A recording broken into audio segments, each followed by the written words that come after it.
Hi folks, I hope things are well with you.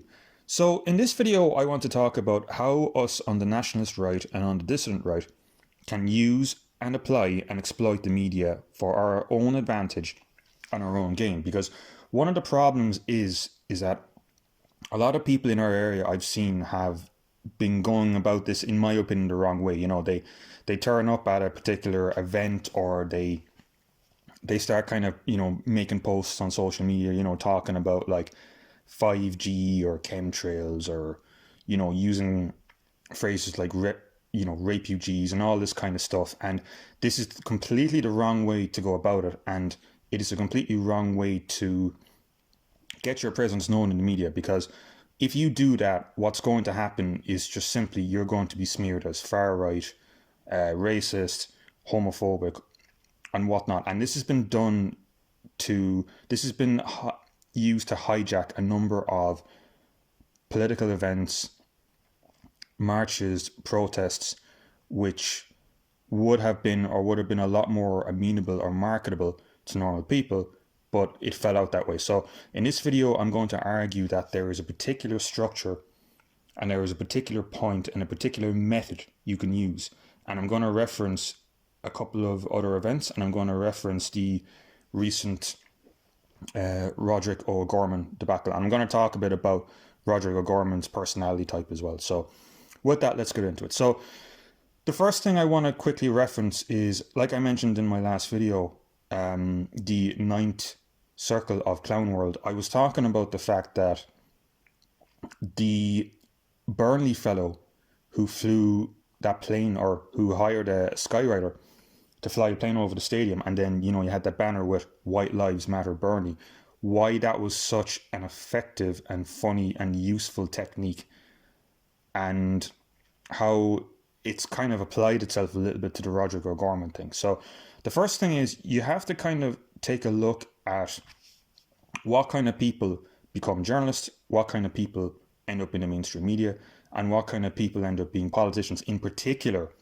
Roderic O Gorman. So as I've argued in previous videos, the media murder machine and the IQ of journalists are people with artificially high levels of status within society, and they will do anything and everything to keep the status quo going. So what you have to do, or how you have to focus this in your mind, is and how to exploit the mainstream media is, you have to say statements that are innocuous or even funny to normal people, but directly challenge the status of the person in question. So let me just reiterate, I think it's a very important point. You have to exploit the media to alienate normal people and to get people on your side. You have to make statements, make jokes that are completely innocuous to normal people, but alienate and indirectly under the ladder, for lack of a better phrase, attack or make fun of the status with these kind of journalists or with these kind of people in society. So, for example, the statement White Lives Matter, right? Why does that piss off so many people? And why did it work so well? Well, if you say the statement if you say the statement White Lives Matter to your average native person from the United Kingdom, they're going to go, yeah, of course, that's no problem at all. I mean, it's such an obvious statement. And even it's funny too, because the ludicrous nature of hiring a fucking plane and having it fly over a stadium, that's funny, But so why does that piss off, like an Owen Jones or any of these kind of people within the UK media? And the answer to that is, if you elevate one group up, say white lives or white people or whatever, then that's going to bring down the status of other groups. For every reaction, there must be an opposite reaction. So if you bring one group up, you end up bringing the other group down, right? So, and you can apply this all the way back, right?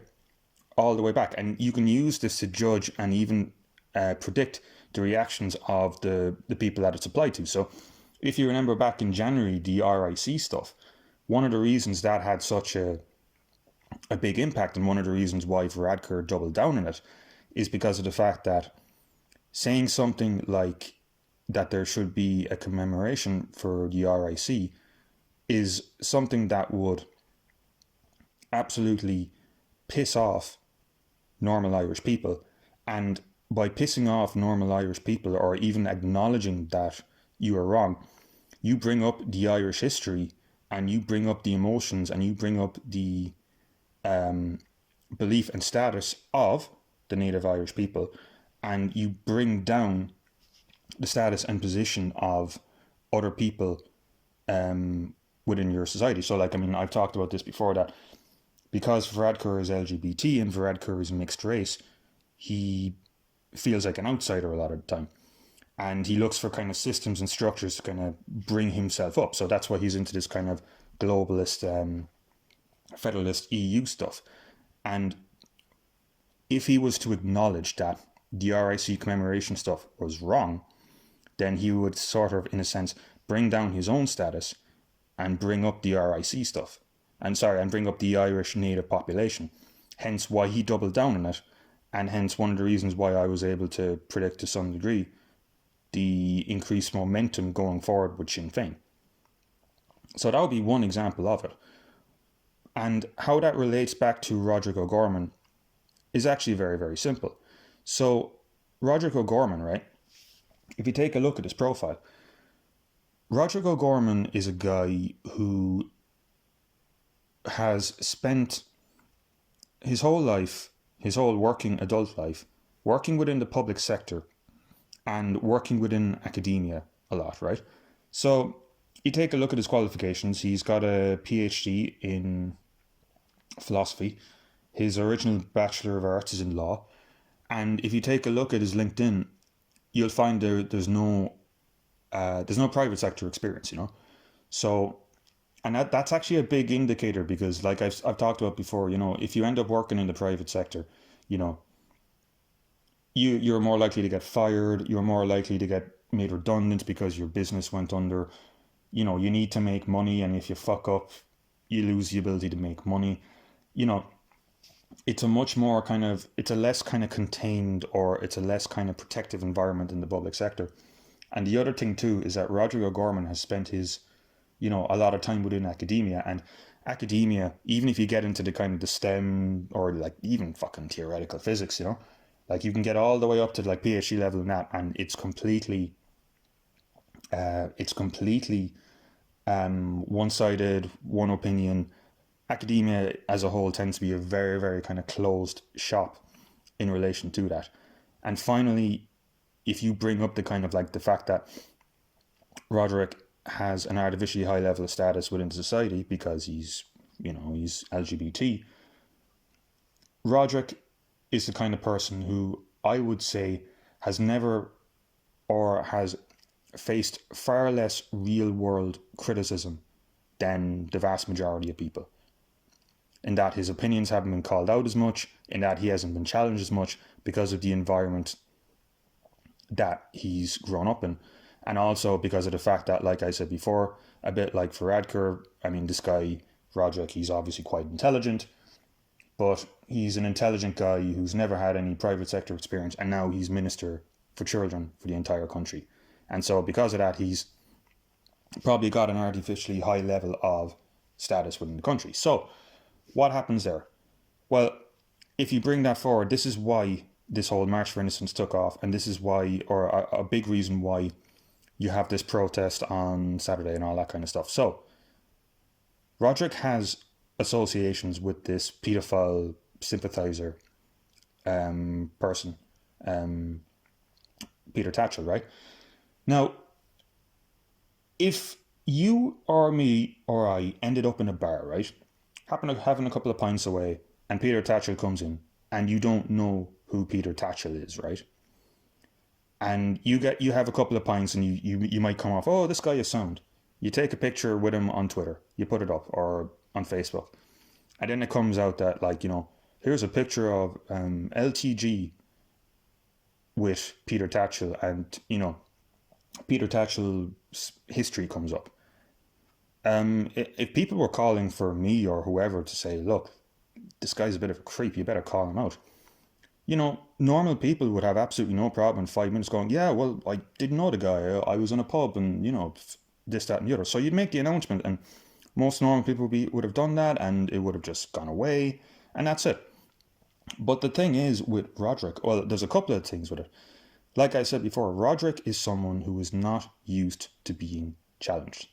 And because he's not used to being challenged, something like this comes out and it's a direct attack on him, and he sees it as a direct attack on him and his status, because he has to make a statement, he has to make a clarification wrapped up in relation to his status. So when people talk about like, why did it take so long, it's because of the fact that if you say that to a normal person, that person said, oh, okay, of course, yeah, I'll call it out in 5 seconds. But if you say it to someone like Roderic, for him to make a statement like that would bring his status down, and would even sort of, from a kind of a widespread societal point of view, bring down the status of a lot of LGBT people and a lot of journalists. So that's why you didn't see this remark from Roderic, and that's why you saw this disproportionate response from the media in terms of, and it's interesting when that statement came out, because The Independent, the Journal, and the Irish Times all came out with articles pretty much exactly at the same time. And if you take a look at Roderic's Twitter feed from that statement, it's all councillors from the Green Party and whoever, and they all make the statement within the exact same time period. And they're using a lot of the same rhetoric. They always go like, fascist trolls, all that kind of stuff. And usually that would work. But it's backfired because of the simple fact that for a normal person, pedophilia is fucking wrong. And being able to admit that you're wrong is, in a situation like that, it'd just be the normal thing to do, and it's how they would go about it. But for someone like Roderic, because it's an implicit attack on his status, he melts down, he starts talking about right-wing homophobes, and then the whole thing spirals out of control. Normal people get pissed off, and now you have this March for Innocence. So this is a perfect example of how we can use the media to work for us. And like I said before, I'll just repeat this again. The process is very, very simple. So you need to make a statement which is funny, which is uncontroversial to normal people, but which implicitly undermines the status of your target and of your person. And this leads us into the March for Innocence protest coming up on March 11th. One of the things I haven't been happy about is the sort of, to some degree, although it's reduced, the political sort of aspect or edge emerging. Because one of the things that's going to happen is that if this gets a big enough crowd of people, right, it's going to get on RTE. And it's going to get in the papers and the media more. And if it does that, the initial response is just going to be far right, homophobe, blah, blah, blah, blah. We know this, right? But if you try and approach it in terms of an RTE camera comes along, starts filming people, they're still going to call you far right and all that. But they go to the protest, they start filming people are acting normal, there's no political banners, there's no anti-corruption chemtrail stuff going on, they'll still call you far right. But they've got no, in front of their own faces, evidence and emotional justification for saying that, right? And what's that going to do? That's going to cause them to flip out even further. So if you've got Roderic O Gorman and this guy is spiraling a bit because of the fact that, he's actually being questioned on this, and rightly so, and his reaction we know is going to be far right, far right, far right all the way. And then suddenly a bunch of just normal, everyday sound people turn up and there's no political aspect of it. And he keeps going far right, far right, far right, far right. If there's a bunch of banners there, he's gonna feel better about himself, and the effect of this is going to slow down. Whereas if there is no political aspect of this whatsoever, the media and the media establishment are going to spiral even more, because they're just going to have that dissonance in their head that everyone against me is far right, but there's no evidence of it whatsoever. And they know this at some deep level, and then they'll start kind of just striking out again and again and again and again, and we can start applying this pressure more and more and more. So that's the angle we should be approaching this on. And it even just wraps into something else I've said. So one of the things that I've talked about a lot in this channel is, like, how can, one of the problems we have is that we're not well known enough and all that kind of thing. And that is true, but I talked a bit before about another video on RTE, how people are self-governing, how people are policing each other, this coronavirus thing, that the media instills a demand for people, to be scared, and then the media also at the same time offers a solution. It's a bit the same thing here. In other words, that like we need to not just kind of get known and just a basic marketing advertising thing. We need to think about how can we actually change the narrative. So if this event happens, and if we link it into some great work that the Twitter user Chopper has done, I'll link this down below, on phenophile abuse, what we can do is we can show people just the honest truth that this is how decadent the establishment is, without even saying anything politically. And once you do that, once you start changing the narrative in a not antagonistic way, people then become much more open and amenable to what you have to say. So if you start turning up, waving flags, shouting derogatory terms about LGBT people, and start shouting about 5G or chemtrails, that's not going to work. And that's that antagonistic, people talking about, oh, the sheeple, or why don't you do your research and all this kind of stuff. That pisses people off, because one of the reasons why is that it's very antagonistic. So what do you need to do? You need to undermine the whole thing.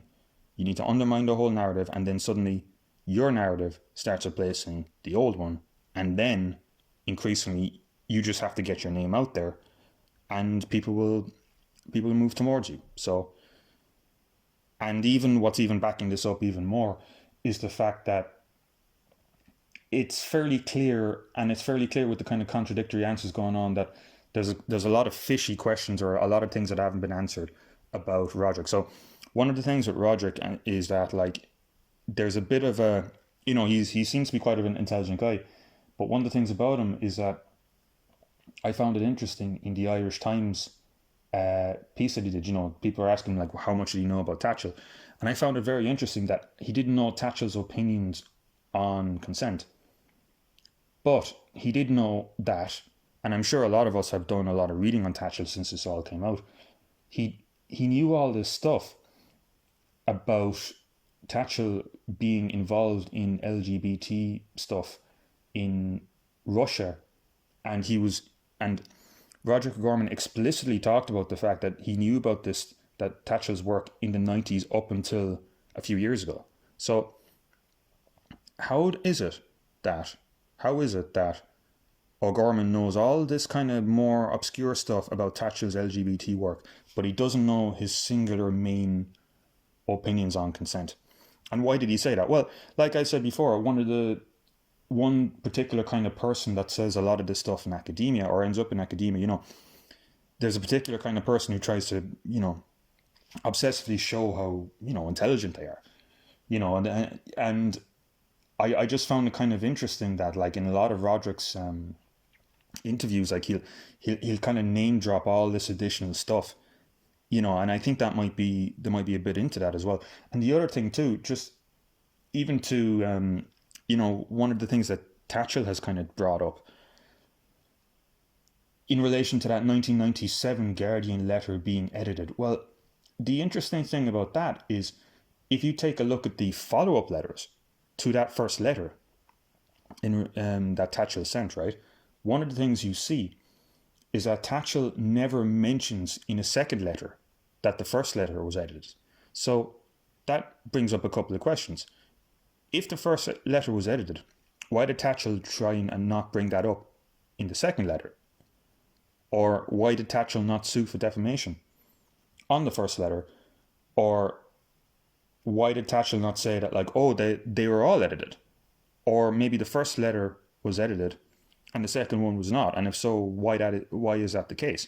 So there's a lot of things kind of floating around like that are just simply not adding up.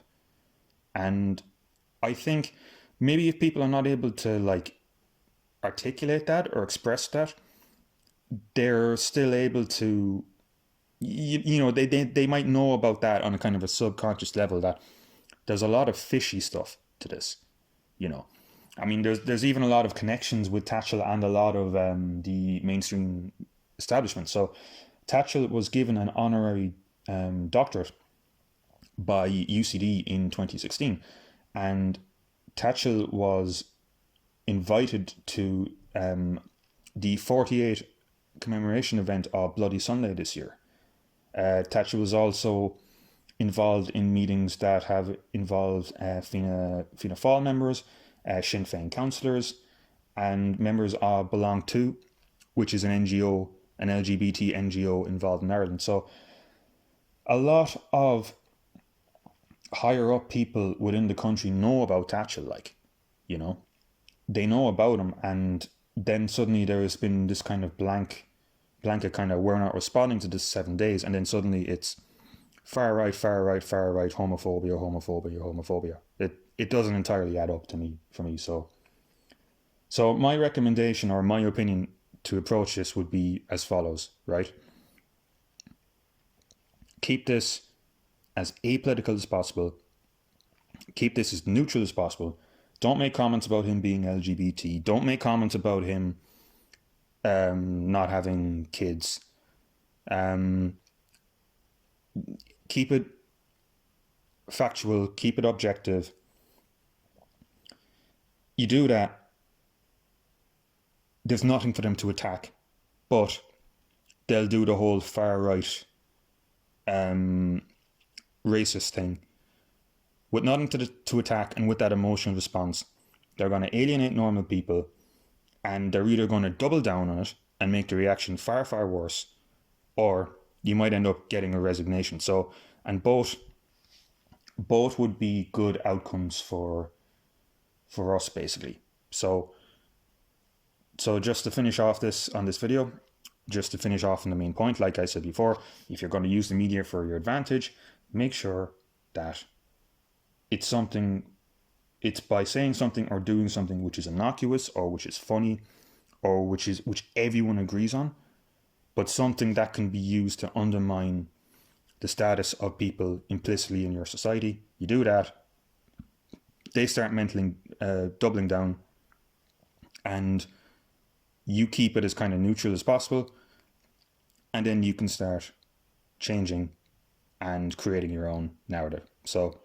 with that, the march is on Saturday the 11th, and with using these, in my opinion, these ideas and just plans, we can have a structure with this going forward, and there's not really much of a thing they can do about it. So anyway, that's it for me. Thank you for listening, and I will see you in the next video.